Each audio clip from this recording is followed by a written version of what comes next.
Hi, welcome to the next Robservation. In today's discussion, I want to talk about one of the major roadblocks to effective organizational problem solving, even as deep as incident analysis. My observation is that too many people try to solve problems in their heads and too fast. This gives them a bias that not only impacts how the problem gets talked about and solved, but what actions are taken to remedy the problem.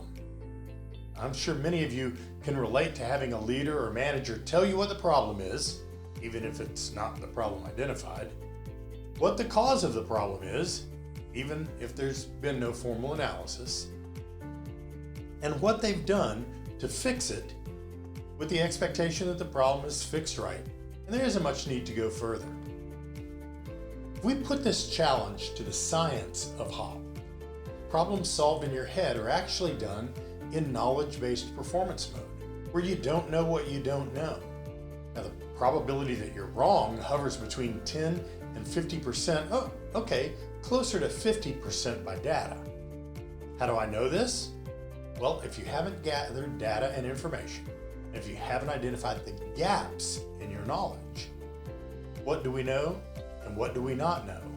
Then you have to be in knowledge-based performance mode, because you don't have enough information to be in rule-based. Unfortunately, too many leaders think they know the problem and the answer. They will show the triggers for being in knowledge-based performance mode. They'll say, I think, or I believe, or I'm almost sure, even while telling you how right they are. Some go as far as dictating that the analysis of the incident go that way and fix the problem as they described it in the way that they described it. This observation was prompted by something happening out by the front of our neighborhood, where at the entry turn, the ground and curb were all torn up. In fact, they've stopped trying to fix it. Oddly enough, when the neighborhood put a median with plants in it to make things look pretty, they didn't make the entry big enough for trucks that need the access to the neighborhood to build the houses. That's kind of an important thing for the workers to be able to access the place that they need to work. When they first started building houses, some trucks would have to go up on the curb and tear up the grass, or they would have to run up on the median and tear that up. The curb was the obvious, easiest, and least destructive of the two options, neither of which is good for the driver or the vehicle. But true to form, the Homeowners Association, without ever setting foot on the site, solved the problem by hiring someone to put big rocks at the corner to deter people from going up on the curb.